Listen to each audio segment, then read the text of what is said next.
And welcome to our Maui Draft Destination Management Action Plan webinar. Hand it over to Megan. Let's get started. Thanks so much, Kendrick. Aloha, everyone. I also want to welcome you and thank you for joining the Maui Destination Management Action Plan 2026 through 2028 online webinar, where we'll be presenting this draft plan to you. As Kendrick mentioned, my name is Megan DeGaia. I'm the destination manager for Maui and Lanai, based here on Maui with the Hawaii Tourism Authority. This webinar is being recorded and will be posted on the HTA website within the next couple of days. Once it's posted, I'll be sure to email out the link, and we would appreciate it if you would be willing to share it with others so that we can encourage broad and meaningful participation in the development of this draft plan. This is a community-driven effort, and the community is at the heart of this work, so we encourage you and others to provide your mana'o online. With me on the call today is our interim CEO, Caroline Anderson. She's also our director of planning. We also have with us our planner, Kendrick Leong, and fellow destination managers from the other islands. They'll be jumping in to help answer questions that go into the Q&A. And also with us on the call is Dr. Brandon Fairchild from Ward Research. They have been our partner throughout the development of the plan, with us at the community meetings throughout the state and working intensely throughout this drafting phase. He and his team have done an excellent job, and we're very thankful for their partnership. We also want to thank every one of you who came out to our community input sessions over the summer and in the fall throughout the island, sharing your mana'o about hotspots and so many other important topics that were raised. I really want to affirm that we heard you, and your mana'o is reflected in this draft. If you have any questions during the webinar, please put them in the Q&A function in the chat, and we'll be sure to respond. Next slide, please. Okay, today we will be talking about the purpose of destination management, including the focus of this new DMAP, including the principles and the frameworks that we've applied to this statewide initiative. From there, we're going to bring our attention to the priority actions outlined in this plan, and we'll go over those with a good measure of detail so you have a clear idea about what each draft action actually looks like. If you want more detail, the full draft of the DMAP is on the HTA website. And at the end of this presentation, we'll share with you a QR code about so you can certainly find it. And the comment period will be open through March 2nd through just before midnight. So please provide your feedback and any questions that you might have directly onto the plan itself. Your comments will be hidden from public view, but we'll be able to see them on the back end. And at the end of the webinar, we'll touch in on what will happen next and the timeline moving forward. So now I'd like to turn it over to our interim CEO, Caroline Anderson. Thanks, Megan, and aloha, everyone. Thanks again for joining us today. We are here to present to you or share with you the draft 2026 DMAP actions, and also to explain to you the process that we went through in listening to community, our visitor industry, hearing, what hotspots we should be looking at, and also destination management issues that came up. We're going to walk you through the plan, both our planner and our destination manager for Maui, and also share out with you how you can get involved and how you can provide your input and feedback to this draft plan. Next slide, please. And so the reason why Hawaii Tourism Authority is leading this initiative is due to our 2020 strategic plan, where we focused in on destination management. And in 2021, we developed destination management action plans for each island.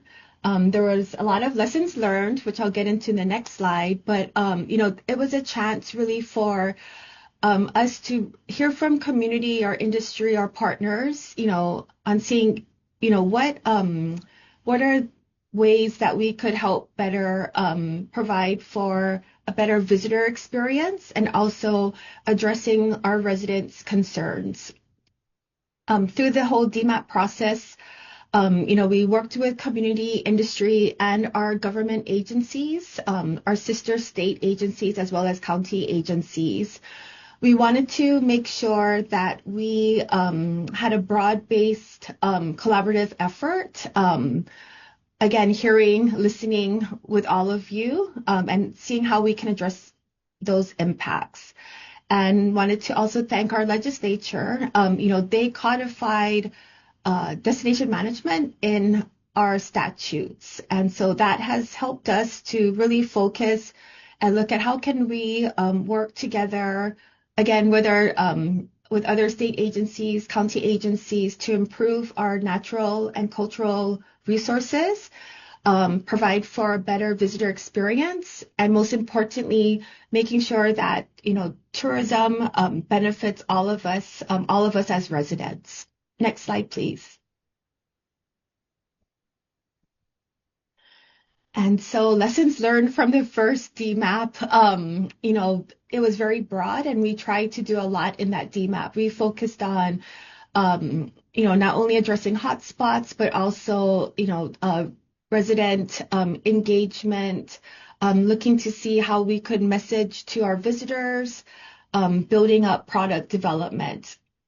That first plan was really meant to rebuild, redefine, and reset tourism for the type of tourism that island, in this case Maui, would like to see.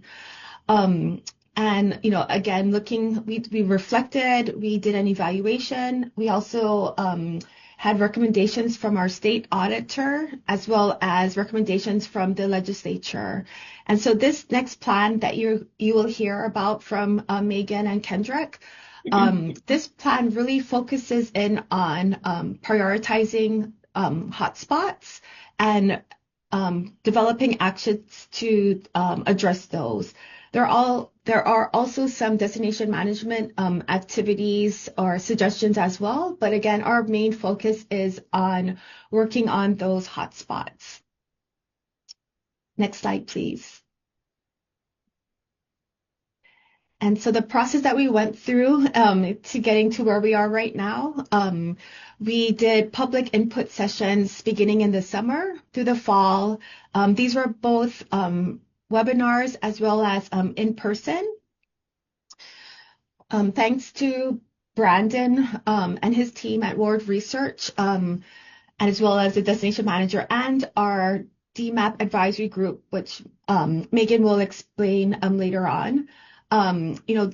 We worked on reviewing input, coming up with solutions, and Ward Research really helped us to put together this plan with that.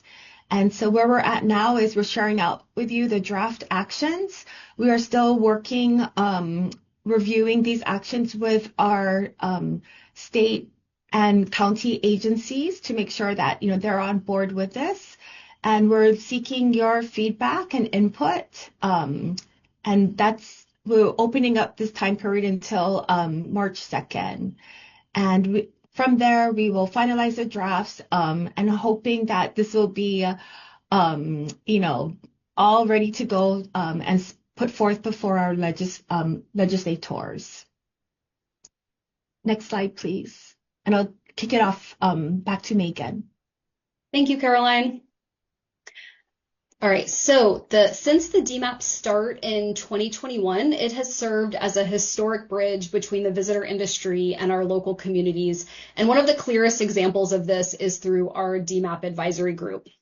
So over the next 4 slides, we would like to recognize and thank the 27 members of this current group that's been informing this current plan.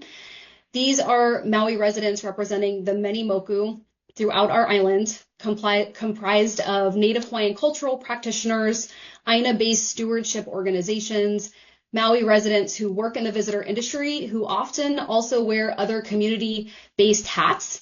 And we also want to, of course, mahalo our government partners, the County of Maui and the other state agencies, such as the Division of Forestry and the Division of Aquatic Resources, who have been joining these conversations.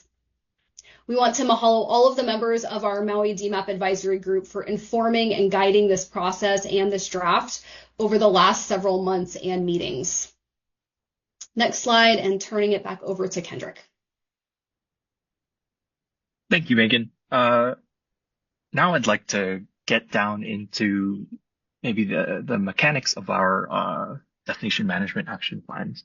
And so we heard from Caroline, in our new focus, we are focusing this DMAP on identifying and prioritizing the hotspots that were mentioned in the last round of DMAPs, and just recognizing that, HTA as a coordinating agency, we need to allocate our resources with our partners, state and county, in a methodical way so that we can address feasible projects at specific sites for this round of DMAP. So just walking through our criteria for identifying these hotspots. First, we asked ourselves 3 questions in the planning process.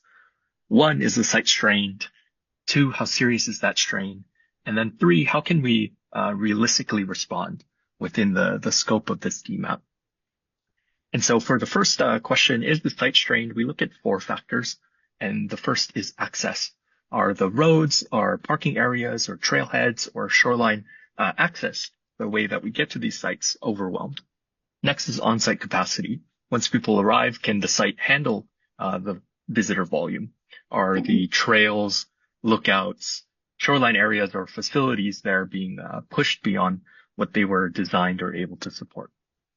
Third, we listen closely to potential resident impacts and how they're raised in the community input sessions and in discussions with our destination manager.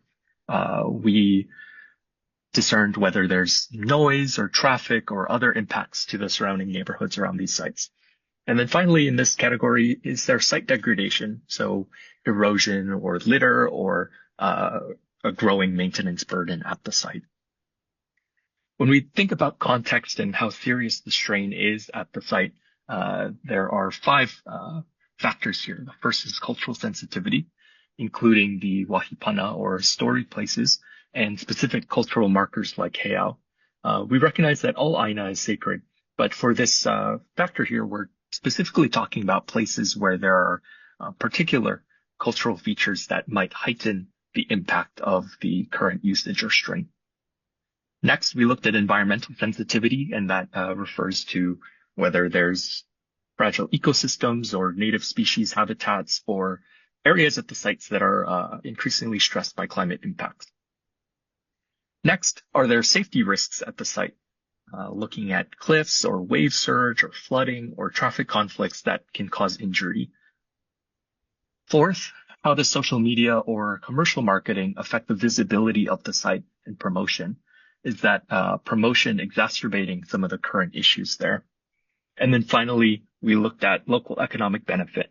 And what this refers to is whether or not there's existing tangible benefits to the surrounding community there as a result of visitation, or are the costs of visitation outweighing the benefits? Basically, are the current usage patterns supporting the local businesses, stewards, or residents near the site? And then finally, our last big question is feasibility and viability of a HTA-led action or partner-supported action. And this is where stakeholder input was especially important.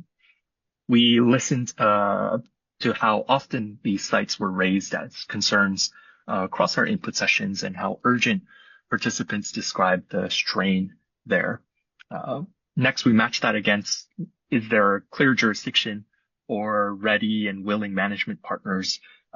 Is there a realistic cost to any action there? What does the timeline for getting something done look like?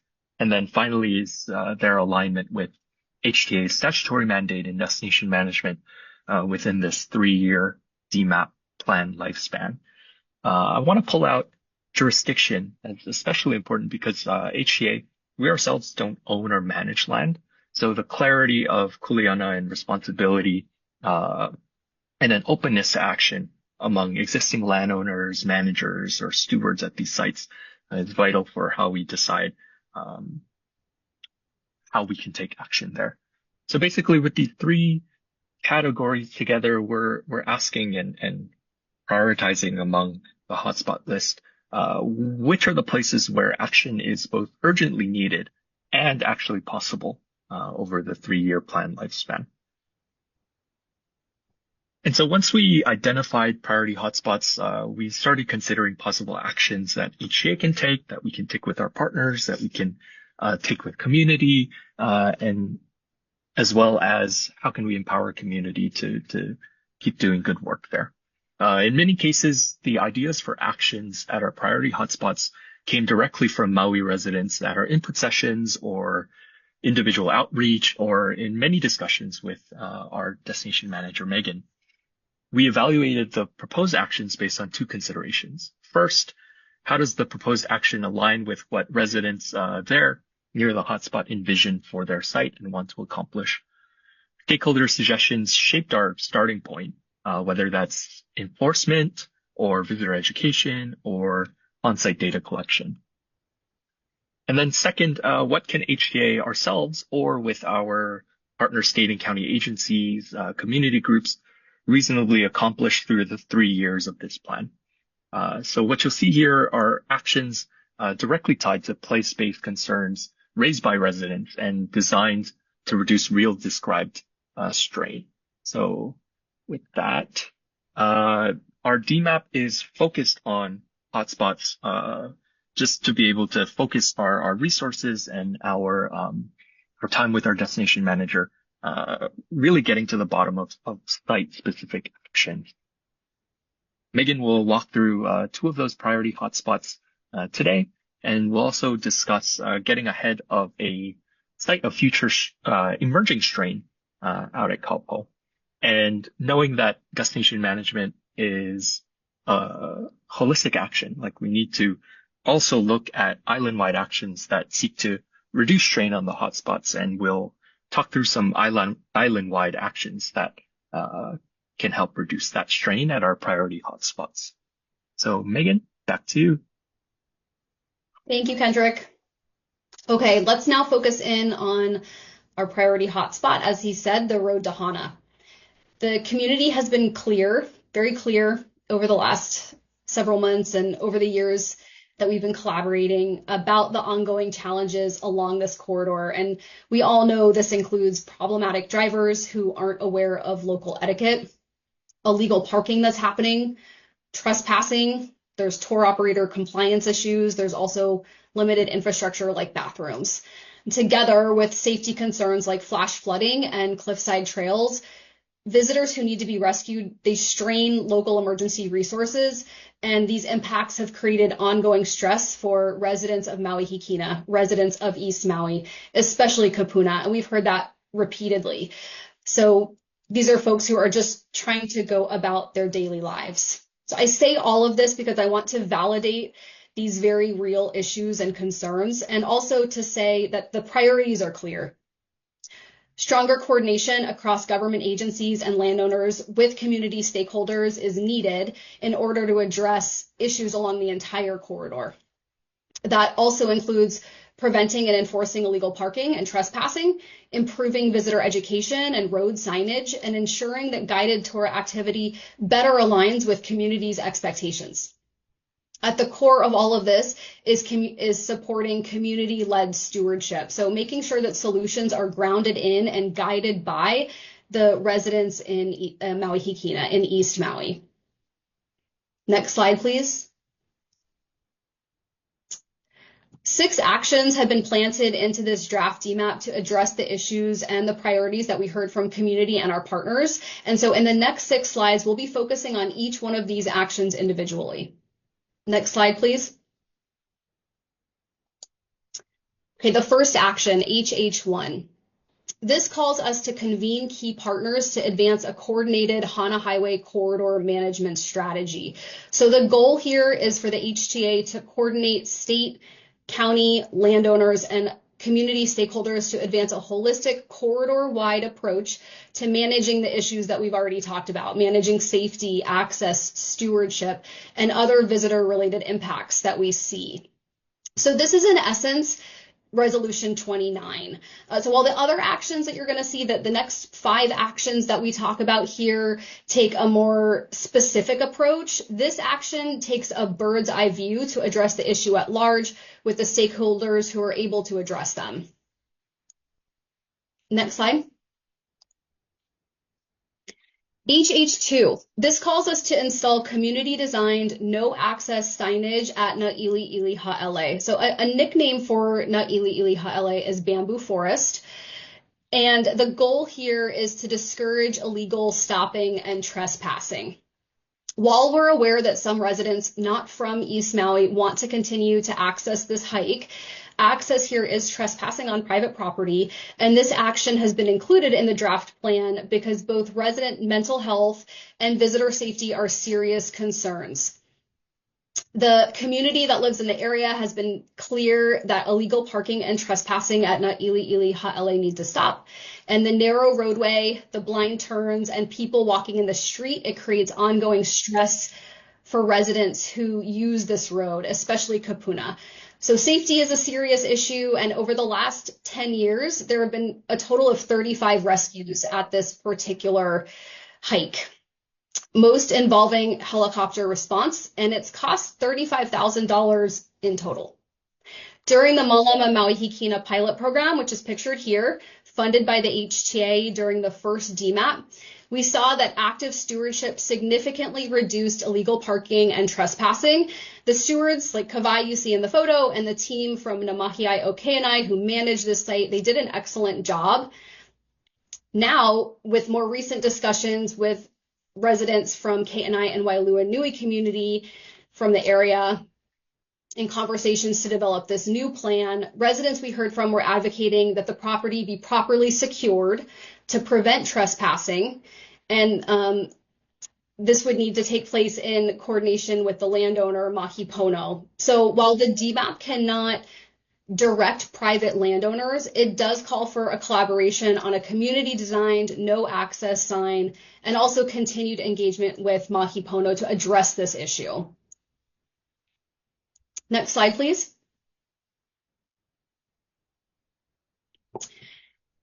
All right, HH3. This calls us to procure and support formal community-led visitor stewardship in Ke'anai Peninsula. This means that we would put out a request for proposal, an RFP, to contract with a community-based organization to steward the peninsula in key places that are identified by the community. So the goal here is to improve traffic flow. It's to prevent illegal parking, to reduce trespassing as visitors sometimes go onto private properties and even into Lo'i, improve safety along the ocean area also, and to reinforce responsible visitor behavior overall. So through boots on the ground stewards, visitors will be better oriented to where they are, and they can be channeled and engaged more constructively by the stewards that are there. These would be paid stewards. I also want to mention that. Next slide. HH4, launch a place-based Hana Highway tour guide certification program. The goal here is to equip operators with culturally accurate mo'olelo, meaning stories, safety guidance, and place-based ike, knowledge, while establishing standards for respectful, safe, community-supported commercial activity in the corridor. So how this would work is we would put out a request for proposal and contract with an East Maui-based organization to help facilitate this work. This would be the first place-based certification of its kind, and I'm really excited about the potential here for the first time having community and tour operators in the same room, finding common ground and working together. Next slide, please. HH5, improve pullout awareness and traffic flow with guidance signage. It's clear that one of the reasons visitors have such a challenging time driving the Hana Highway is because it's unlike any other road that they've ever been on. And to them, as they experience it, it's unpredictable. It's not obvious where the next pullout is. It's not clear what the expectations are, and they're all often unaware that residents are just trying to get to work or go to the airport. This action takes a solutions-based approach by providing a more predictable pathway for road users. So the goal here is to reduce unsafe stopping, improve traffic flow, and increase safety by installing traffic guidance signs that will effectively help drivers anticipate what's up ahead. So this can include new signage that visitors can come to count on and to expect as they drive the road, such as informing them that the next pullout will be in 100 feet, that there's a bathroom up ahead, and letting them know throughout the road that it's appropriate for them to let others pass if they're driving on the slower side. Next slide. HH6. This is the final action that cares for the road to Hana. Pilot a corridor host presence at Kaumahina State Wayside Park. So for some context, during the first DMAP, the nonprofits that we contracted with in East Maui, such as Keauhali'i, pictured here at Kaihululu, reported a high degree of visitor compliance when their stewards were on site sharing out orientations about traditional place names and their meaning, and also their codes of conduct. So for this reason, this action seeks to take a proactive approach to providing visitor orientations about driving etiquette and responsible visitor behavior by contracting with a community-based organization to then employ a steward at Kaumahina State Park. Many visitors stop here to use the bathroom, stretch their legs, see the views, and it's located before the Kainai Peninsula. So again, it's a great place for a steward to be answering questions proactively, sharing driving etiquette, encouraging visitors to go to community-supported places, and just responsible visitor orientations in general. Next slide. Now let's bring our attention to Maui Komohana, West Maui, and specifically Honolua Bay.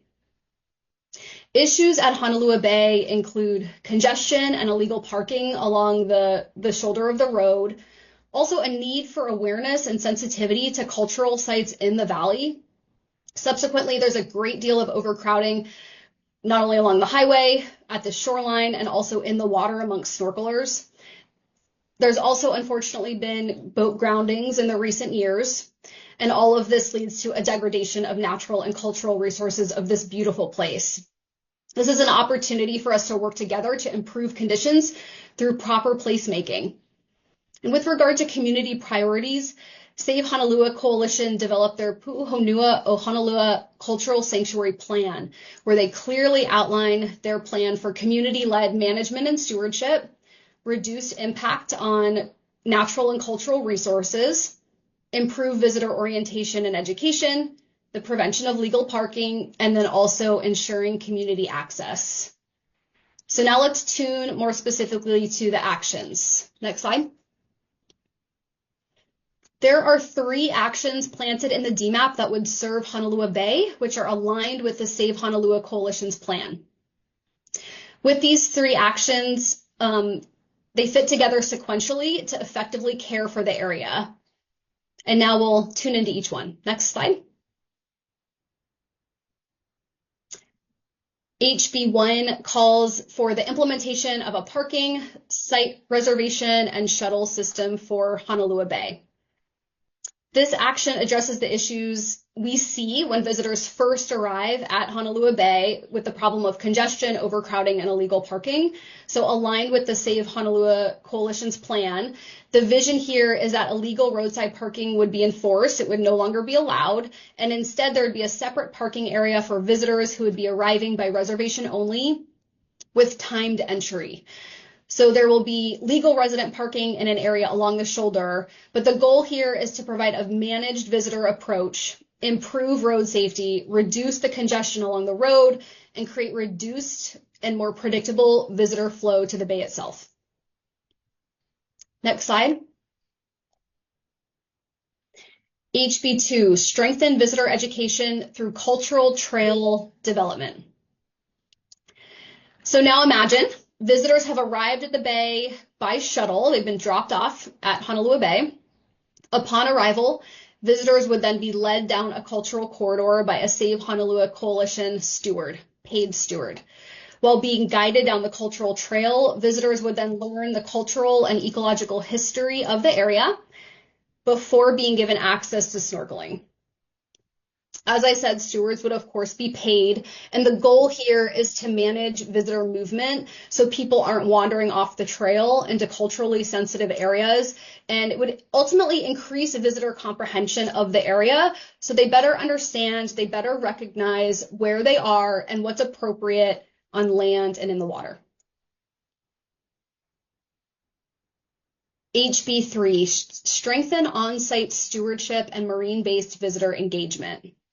So in this action, we see continued steward presence at the bay itself and in relation with snorkel boats. So after being guided down the cultural corridor, being guided down the trail, visitors would then be given access to snorkeling, and then waiting for them there would be additional stewards who will be a continued presence to guide visitor behavior as needed in protection of marine and shoreline resources, and also continue to strengthen place-based understandings of the bay. Similarly, stewards would be aware of when snorkel boats would arrive, and they would paddle out to provide them, those passengers, with the same orientations before they get in the water. I love the Save Honolulu Coalition plan and these 3 draft actions because you can see proper placemaking happening. Contrasting with the current situation, visitors will be managed and oriented every step of the way so that they're clear about where they are and what's appropriate. Next slide. Shifting our focus to Kaupo. So as part of our meetings with community, we also heard from Kaupo residents. Because the road was just recently paved, more visitors and tour operators are driving in that area, either going to or from Hana. And because it's now paved, they're often doing so at higher speeds. There are 3 one-lane blind hills on this road in a very remote, difficult to access rural area. And so this is quite dangerous. This plan seeks to provide safety precautions to address this. For example, a resident in Kenai had the idea that a stop sign with flashing lights and linked to a sensor could inform road users when oncoming traffic is on the other side of that hill and would effectively help to avoid head-on collisions. Another action, the second bullet point you see, has to do with the general store in Kaupo. There's a small group of Kaupo residents who wish to renovate this store. And so if that were to happen, and if it, at the request of the community, the HTA would be willing and available to make the connections with tour operators as they had expressed that they would want, so that tour companies could be coming there and supporting the local business of that renovated store if and when that comes to pass. Next slide, please. And finally, moving towards the end of our presentation here, there are 3 island-wide actions that are proposed. So these are not the main focus of the DMAP. Of course, hotspots is our main focus. However, you can read these actions in depth in the online plan itself, and they're meant to address emerging issues expressed by some of the residents that we heard over the last several months. One is to welcome and orient Maui visitors with community-fronted messaging, pilot a condition-responsive near-shore safety and stewardship guidance system for priority shorelines, and also engage residents in ongoing DMAP management updates and dialogue. And with that, I just want to say thank you all so much for joining this webinar. I want to pass it back to Kendrick, who's going to be sharing with you how to get involved and the timeline moving forward. Yeah, thank you, Megan. With these DMAPs, our focus is on those priority hotspots, and specifically, how do we dedicate resources, HTA's resources, as well as our state, county partner agencies, resources in a collaborative effort. HTA is a collaborative agency, and our remit is to be able to bring people together to solve these problems that have a clear visitor nexus. So with the proposed actions, we heard directly from community what we should do, and it's our job to find out how we can best honor those intentions. So as far as next steps go, I shared in the chat earlier. It's also present on the QR code. You can access the draft plan for Maui through some navigation through our website, either through the QR or through the link I shared earlier.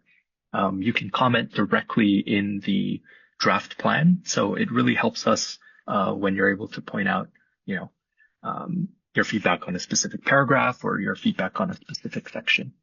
This will be open until March 2nd, right before midnight. and we're hoping to turn around a final content draft on March 16th. And working backwards from the legislative calendar and the legislative budget process that makes all of these actions possible, we're looking to get our HCA board review of the final content draft by the end of March, and then a final plan publication by the end of April. And as we head into fiscal year 27 and finalizing our budget, we'll have a better idea at what steps we can take in the initial fiscal year and the fiscal years after that to be able to deliver on the proposed actions that were outlined today. So that's all to say. There's additional detail on each of the specific actions in the draft plan available through the QR code. And yeah, I think, the greatest gift anyone can receive is constructive feedback, and we'll take those suggestions to heart as we move into final drafting for these plans. So Megan, I am looking at our Q&A here, and we have one more open question. Are you working with technology companies on the reservation and parking solutions?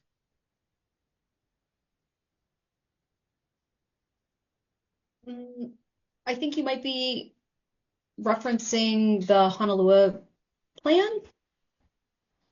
So we haven't gotten quite that far yet. And we're hoping that this plan itself is approved and receives funding, in which case we'll begin our process. If you go into the DMAP plan, the full plan, it sequentially articulates what will be happening, what we intend to happen in fiscal year 27, 28, and 26, 27, and 28.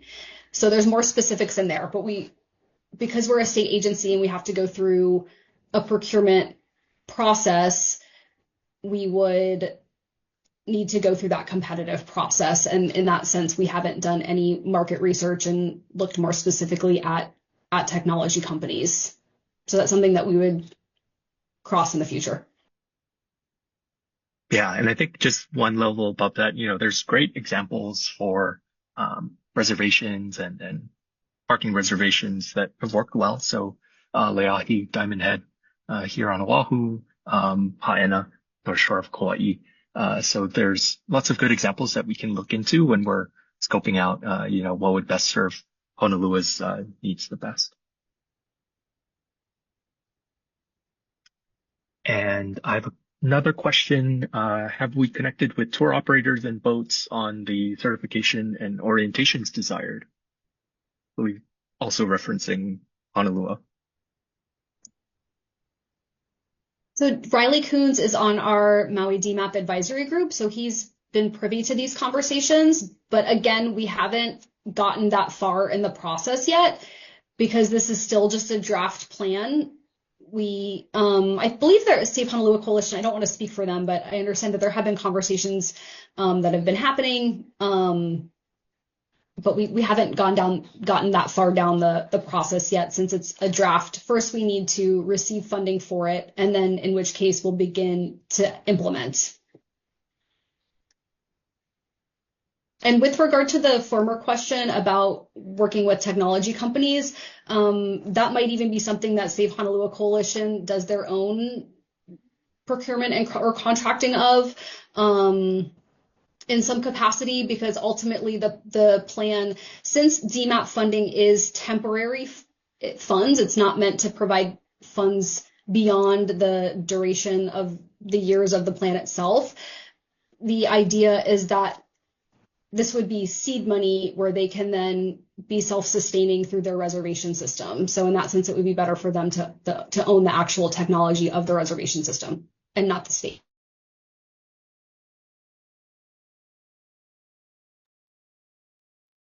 Thank you, Megan. And thank you all for excellent questions. What I'm about to do is paste in the chat quick feedback form. And after today's session, please visit the feedback form and share your feedback on today's presentation. Let me see. Are there any other questions in the Q&A, Caroline or Megan, if you want to pick them up?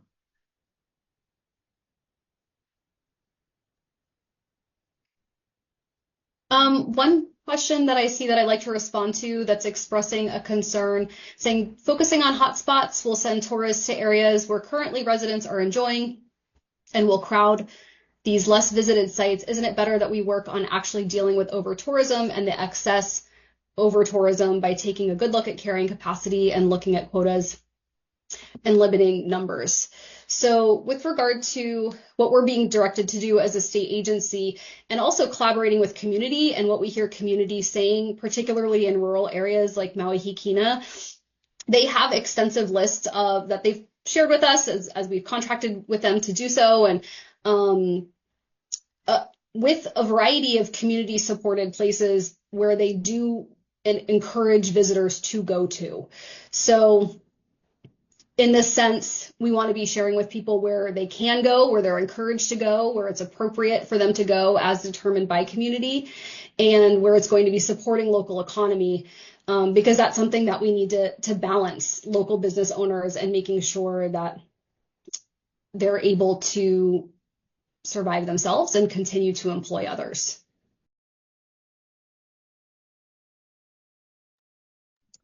And so that's also, oh, sorry, go ahead. No, go ahead, Megan. I was going to say that this is something that, the Kaumahina steward could be sharing out, a map. We also talk about having a live link of a live map of places where visitors are encouraged to go. And, as new businesses pop up or other ones, change shape, it can be edited quite easily. It can be utilized by tour operators. It can be shared out by stewards in some capacity. And this way, tourism can be giving back more than it takes. Go ahead, Caroline. Thanks, Megan. No, I was going to address one of the other questions that I see in the Q&A. The question is, wouldn't you want to get buy-in from businesses before funding to ensure it works? And with that question, to respond to it, that's why we have this opportunity to provide feedback to our plan, to the draft actions, and seeing, do we think it will work? And so, we look to, and thank you, Pam, for that question. We look to you as the public to provide your input and feedback on, what you think of these actions.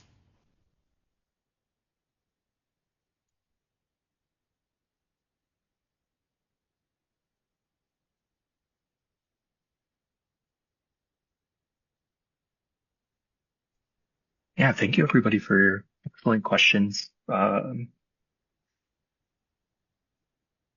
Just revisiting the chat, access to the draft DMAPs on our website, and fill out a brief feedback form on today's presentation. I also answered another question about upcoming Lanai and Molokai presentations just like this one. Lanai is happening tomorrow evening. Molokai is happening next week on the 25th. Both are available to be registered for on our website at our events page. Megan, do you want to wrap us up? There are no other questions in the chat. I want to say thank you all again for taking the time. Please go online and add your comments, add your questions. Please share this out. We really want as many people involved on this and engaging with it as possible. Also, you see my email on the screen. I am available. Please don't hesitate to reach out. I'm here for you. So thank you all again so very much. And we look forward to continuing to serve you and Maui and these beautiful places that we all love. Thank you. Goodbye. Thanks, everyone. Aloha.